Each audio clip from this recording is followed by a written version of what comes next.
Bienvenidos a este podcast.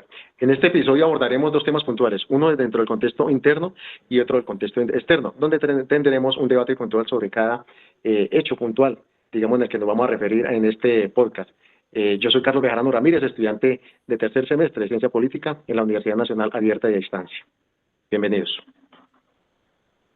Para esta primera intervención vamos a tomar el tema, digamos, de la resistencia del pueblo uva contra la explotación minera. A esta parte, digamos, del podcast le hemos titulado Riuria Cacú, lucha constante. Se preguntarán ustedes, Riuria Cacú, ¿a qué se refiere? Precisamente se refiere a la sangre de la naturaleza y va relacionado directamente con la extracción del petróleo. Aparte, tendremos la intervención de nuestra prestigiosa estudiante de Ciencia Política en tercer semestre, Sara Juliana Real Ruiz. Ella nos dará un contexto, nos contextualizará básicamente sobre el origen, la historia y características del conflicto, pero desde una perspectiva comparada. De igual manera, esas demandas, esas peticiones, posturas o reivindicaciones desde una perspectiva también comparada. Es claro y oportuno que esta comunidad indígena se encuentra ubicada en los departamentos del suroriente del país y que han tenido, digamos, como referente esa lucha constante desde 1992 contra la empresa petrolera Oxy, en donde, digamos, desde allí han venido avanzando hasta el día de hoy en busca y en defensa de sus derechos como tal y de su armonía con la naturaleza. Damos la bienvenida a Sara Juliana Real. Muy buenas noches, Sara. ¿Cómo está? ¿Cómo me le va? Buenas noches, compañeros. Muy bien. Muchas gracias por la invitación. Como hablabas anteriormente sobre los pueblos Uwa, ellos iniciaron un conflicto desde el año de 1990 contra el Estado colombiano, porque ellos están ubicados en Boyacá, Arauca, Casanare y norte de Santander, en donde para ellos era su hogar y en las creencias de ellos tienen un lema o creen en que la tierra es sagrada, no es una explotación minera como lo están manejando en estos momentos, con el petróleo, perdón, y ellos dicen y sostienen que la tierra es un ser vivo que sostiene el equilibrio del mundo. Este conflicto inicia en el año de 1995, en donde el Estado colombiano le da concesiones, las concesiones son permisos a las petroleras para que ellos puedan explorar en esas tierras. Y en esos momentos llega la empresa Occidental Petroleum, que genera profunda tensión entre la comunidad por la perforación del subsuelo, y ellos indican que esto es una amenaza espiritual, ambiental y cultural. Bueno, cuando llegan a su tierra para explorar y en búsqueda de petróleo, encontramos que inicia un conflicto entre el Estado, los UA y nuestras fuerzas revolucionarias de Colombia, porque construyen oleoductos, por lo menos el oleoducto más conocido es el Caño Limón Coveñas, que es el que más tiene atentados por parte de las FARC. Ellos inician negociaciones, inician reuniones con el Ministerio de Justicia, en donde les solicitan que inician acciones legales, discúlpeme, donde solicitan pues que sea devuelto su hogar, porque donde construyeron como tal el oleoducto o la base de las perforaciones eran las casas. Ellos hablan sobre que los reubicaron un poco más allá, pero entonces ahí es donde ellos comienzan, porque en base de los atentados, el petróleo contamina el agua, contamina los árboles, empiezan a deteriorarse y es donde ellos empiezan a pelear con las empresas para que hagan la limpieza y se me va la palabra, la limpieza y la reforestación de los Sí. árboles y de la naturaleza que se ha dañado a causa de esto. En los comienzos de los años 2000, los UA logran la ampliación de su resguardo gracias a varias medidas de protección. Eh, Eh, Gracias, Sara Juliana. Muy importante este tema, sobre todo cuando usted nos dice que precisamente la afectación que tiene este pueblo indígena es sobre los ataques terroristas que tiene por parte de las FARC. Es muy importante, digamos, también señalar y le complemento ahí, muy importante, que, digamos, a partir de esta iniciativa o la base legal de ellos es básicamente el artículo 7 de la Constitución Nacional, en el cual es el reconocimiento de esos pueblos étnicos a la multiculturalidad de Colombia. No obstante, digamos, en esta misma lucha, y es importante tener en cuenta que hay un hito muy importante, es que sobre el 2023-24 logran que la Corte Interamericana de Derechos Humanos les dé, digamos, una medida de protección, les ponga como ese cuidado y de esta manera visibiliza esa lucha constante que traen inclusive desde la década de los años 70 y puntualmente contra la Oxy norteamericana. Gracias, Sara Juliana. De esta manera también queremos escuchar a Javier Darío. digamos, en el contexto, digamos, del hecho del conflicto, esas disputas y las movilizaciones, como también en el intento de solución de ese mismo conflicto al que nos estamos refiriendo en esta primera fase del podcast. Javier Darío es un estudiante de Ciencia Política de la Universidad Nacional y a distancia, y es muy puntual, muy riguroso en sus investigaciones, sus análisis sobre este tema. Lo escuchamos, Javier Darío. Bienvenidos, buenas noches. Buenas noches a todos, pues aquí presentes en este podcast. Bueno, pues respecto a las disputas jurídicas, como Carlos lo dijo, ya en el 2024, eso fue en diciembre, la Corte Internacional de los Derechos Humanos declaró al Estado colombiano como responsable de los derechos humanos de la población uwa, ¿sí? Y esta disputa empezó fue en 1997, cuando la población, la tribu uwa, presentó esa petición ante la Comisión, ¿sí? Alegando la violación de sus derechos humanos. Ya en el 2015, la Comisión Internacional de Derechos Humanos aprobó ese informe de admisibilidad y en 2019 emite un informe donde recomienda al Estado colombiano reparar a la tribu, ¿sí? En el 2019, de ahí ya pasaron 5 años, que es cuando realmente la Comisión dice que se debe reparar a la tribu uwa, ¿sí? Y pues aparte de ahí, pues la tribu siempre ha creado movilizaciones, protestas, suspenden las actividades para suspender las actividades extractivas por parte de Ecopetrol, y lo han logrado. Entonces, podemos decir que la reclamación de sus derechos ha sido respetada por el Estado colombiano. Es decir, la tribu logró ganar esa demanda. Eso en cuanto a la parte jurídica de movilizaciones. Muchas gracias. Gracias, Javier Darío.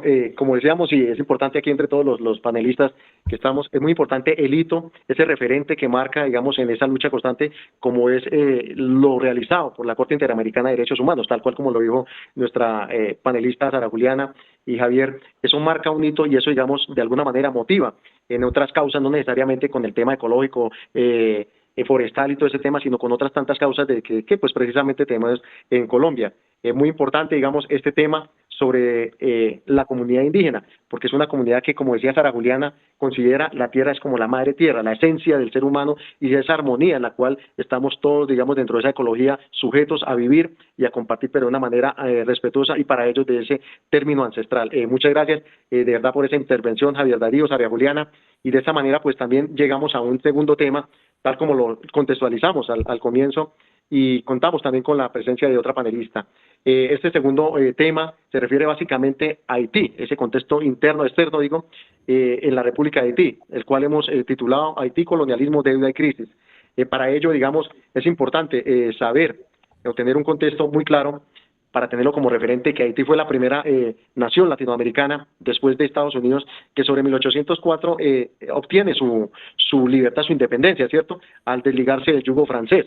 Si bien es cierto, digamos, eso fue muy importante dentro de ese contexto histórico, porque se pensaría que un pueblo de ascendencia negra, de origen todo esclavista o de esclavos prácticamente, pues iba a tener una visión de mundo, una visión de país de época republicana mucho mejor, y ya al haberse, digamos, dejado desde el yugo colonialista como es el francés, pero no fue así. ¿Por qué? Porque Francia lo culminó al pago de una deuda, que era como la forma de vengarse por parte, digamos, de esa corona, aunque ya no era, digamos, propiamente la corona, digamos, de ese momento, pero para que pagaran el solo hecho de haberse sublevado contra contra los franceses como tal. Y eso de alguna manera dio un mal comienzo, ese mal comienzo, digamos, para esta república y que lo evidenciamos hoy en día. Para ello también tenemos nuevamente a un experto muy juicioso en el tema, que ha investigado, ha escrito inclusive sobre este episodio haitiano, como es Javier Darío Martínez. Javier Darío, me gustaría que en su primera impresión frente a este conflicto nos contextualizara sobre el origen, la historia y las características del conflicto, como también esas demandas, esas peticiones y posturas y reivindicaciones, pero desde una perspectiva comparada, que nos amplía a todos nuestros escuchas, que son cada día se suman a miles y miles quienes escuchan este gran programa, para contextualizarlos desde una manera muy puntual y contextualizado. Bienvenido, Javier Darío, nuevamente. Bueno, muchas gracias, Carlos y compañeras. Sí, usted hablaba que la independencia se dio en 1804, cuando Haití decide crear su independencia de Francia, pero antes de eso se llamaba era Santo Domingo, y era muy próspero Haití porque era un gran productor de café y azúcar, ¿sí? Lo que la hizo muy próspera. Ya en 1791 comienza esa revolución haitiana, que se llamó así, que es que los esclavos de Haití, al ver la opresión, ellos crean su revolución en contra de los colonizadores franceses, ¿cierto? Fue un proceso aproximadamente de 7 años y en 1804 se logra independizar lo que usted dice, la primera república independiente del mundo negra, ¿cierto? Y también es la primera república independiente de Hispanoamérica, lo que dice usted, Carlos, es cierto, ¿cierto? ¿Qué pasa? Francia le tocó aceptar esa revolución, esa independencia, pero le generó a eso Haití una deuda histórica de 150 millones de francos. Así que transcurre el tiempo y en 1838 llegan a un acuerdo bilateral y la deuda baja a 90 millones de francos. ¿Qué pasa? Haití realmente se independizó, pero pues le fue peor. porque quedó con esa gran carga. Y en 1947 logra pagar esa deuda, pero terminó pagando más de 112.000 millones de francos, lo que representa aproximadamente 21.000 millones de dólares. Entonces, a partir de toda esa deuda, Haití nunca ha podido tener un Estado que pueda generarle a sus habitantes seguridad, servicios públicos, seguridad alimentaria, porque todo lo que cogía su Producto Interno Bruto lo iba destinado para pagar la deuda con Francia, ¿cierto? Entonces ya vamos a entrar en el siglo XIX. En el siglo XIX, a raíz de tanta deuda y todo, nunca han habido buenos gobiernos, entonces han habido solo golpes de Estado, muchas dictaduras militares, lo que ha llevado a Haití a un colapso económico y político porque es un desorden completo, es un caos. También tenemos en cuenta que en 1915 a 1934 los Estados Unidos invadieron Haití, lo que le hizo más vulnerable, más pobre. Y ya en 1986, con el último dictador, con la caída de ese dictador que se llamaba Jean-Claude Duvalier, hay una transición a la democracia, pero es una democracia donde nunca existió una figura de Estado. Entonces, los militares por un lado, el gobierno por el otro, y se crean pandillas. Es el gran problema que tiene Haití. Las pandillas en Puerto Príncipe tienen el 85% de control, lo que conlleva a que no puedan haber negocios abiertos, a que secuestran, violan, matan, y Haití se puede decir que es un Estado fallido, ¿cierto? Vienen elecciones a fin de año, de este año, y no se sabe qué pueda pasar. Han habido muchos gobiernos de transición en la democracia y ninguno ha podido contra la mafia que tienen estas pandillas. Eso es lo que pasa con Haití, que nunca pudo estabilizarse desde que fue independiente, siempre quedó endeudada y sigue así. Adicional, que es un sitio que con las cuestiones meteorológicas ha sido devastada. Entonces, los huracanes han acabado de ahondar la crisis humanitaria en Haití. Estas pandillas, por ejemplo, la ONU que ha querido intervenir, ha mandado ayudas humanitarias, ellos rodean el aeropuerto en Puerto Príncipe y no da ingreso a que los aviones de la ONU con sus ayudas humanitarias puedan ingresar. Y lo mismo, no puede ingresar ningún avión que vaya de Estados Unidos hacia allá. Entonces, eso hace que ya no haya turismo. Entonces, cada vez Haití se hunde en un hoyo negro. Los especialistas dicen que es como un agujero negro, que nunca encontrarán el fin y el comienzo de esa situación. Y comparándolo con Colombia, hay similitudes. Por ejemplo, se ha creado mucha violencia, mucho desplazamiento interno, como lo vemos acá en Colombia también. Ellos buscan ir hacia la frontera con República Dominicana. Y en Colombia, pues, está la parte del Catatumbo, Cauca, muchos desplazados. ¿Qué más? Ellos tienen pandillas, nosotros tenemos guerrilla, paramilitares y narcotraficantes. Y en cuestión de reivindicaciones, pues Colombia sí está con la justicia transnacional, con la reparación de víctimas de la JEP, mientras que en Haití quieren hacer cosas similares, pero nunca han podido llegar a un acuerdo. Eso sería todo. Y en Haití sí ha habido más trabajo de la ONU, en cambio aquí en Colombia sí hemos tratado de ser más autónomos en eso. Eso es todo lo que tengo por decir. Gracias, Javier Darío. Muy interesante ese aporte que nos dice usted, sobre todo cuando nombró la milicia de Duvalier. Eso se refiere a la milicia de Tontón Macute, que eso fue muy puntual y generó mucha división eso, y por tanto la ausencia de poder.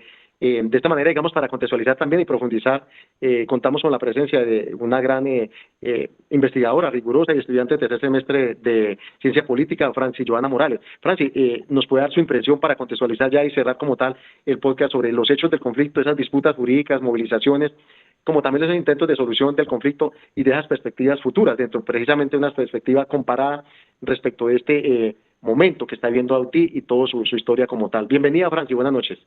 Gracias, Carlos, por darme el paso.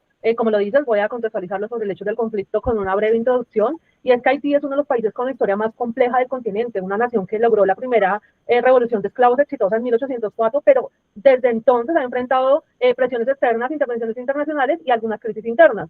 Unos hechos del conflicto muy llamativos es que Haití vive una crisis multidimensional, política, económica, social y de seguridad. El asesinato, por ejemplo, del presidente Jovenel Moïse en 2021 dejó un vacío institucional enorme, no hay elecciones desde el 2016. Actualmente, bandas armadas controlan gran parte del Puerto Príncipe, impidiendo pues la gobernabilidad y servicios básicos. La pobreza extrema por todos lados, la inflación y la falta de alimentos profundizan ese conflicto. También hay unas disputas jurídicas. El país tiene un débil sistema judicial con cortes sin funcionamiento pleno, jueces amenazando, corrupción por todos lados. No existe claridad sobre la sucesión presidencial, lo que genera un conflicto entre autoridades de facto. Organismos internacionales cuestionan que si el actual gobierno tiene legitimidad o no para tomar decisiones en nombre del país. Entonces, obviamente, estas tensiones por el uso de la fuerza y la posibilidad de la intervención extranjera, lo cual plantea debates constitucionales y de soberanía. Han habido algunas movilizaciones sociales, por ejemplo, la población ha realizado múltiples protestas contra el aumento del combustible, contra la inseguridad causada por las pandillas, contra la corrupción del Estado, contra la intromisión internacional en decisiones internas. Han habido movimientos de ciudadanos que exigen elecciones libres, seguridad y un Estado funcional. Sin embargo, muchas movilizaciones terminan reprimidas o no logran como un gran impacto por esa violencia generalizada que se vive en Haití. Hay unos intentos de solución del conflicto y unas perspectivas futuras. Está, por ejemplo, los intentos de solución internos, que son diversos sectores políticos que han tratado de formar gobiernos de transición, pero no hay un consenso. También han habido organizaciones civiles que proponen un acuerdo nacional que establecen un cronograma electoral y reformas institucionales. Algunos grupos intentan negociar con las bandas, pero estos esfuerzos no han sido exitosos. También han habido unos intentos de solución internacionales, como por ejemplo la ONU ha enviado misiones y ha aprobado una fuerza multinacional de apoyo a la seguridad liderado por Kenia. Países y organismos internacionales han ofrecido ayuda humanitaria, aunque limitada por la inseguridad que se está viviendo en este momento en Haití. La comunidad internacional también debate sobre cómo apoyar sin repetir errores del pasado, donde intervenciones previas generan dependencia y algunos abusos. Entonces, desde una perspectiva comparada con otros países en crisis como Somalia o la República Democrática del Congo, Haití comparte 3 elementos. El primero es el vacío del... El segundo son los grupos armados dominados que están dominando ese territorio y la debilidad institucional extrema. Pero Haití tiene características únicas, por ejemplo, su historia colonial, la deuda impuesta por Francia frenaron su desarrollo desde el inicio. La falta de recursos naturales limita su capacidad económica. También la cercanía con Estados Unidos hace que cualquier intervención tenga un alto impacto geopolítico. Tenemos unas perspectivas futuras que puede ser la estabilidad, obviamente depende de restablecer como esa seguridad mínimo que el país necesita, ¿no? Obviamente con apoyo internacional, hay que reformar el sistema judicial y electoral, realizar elecciones transparentes, invertir en desarrollo económico y una infraestructura básica. Aunque el panorama lo vemos muy difícil, puede ser un proceso coordinado entre actores internos e internacionales. Esto podría abrir un camino hacia la reconstrucción del país. Con esto finaliza mi intervención. Muchas gracias, Carlos.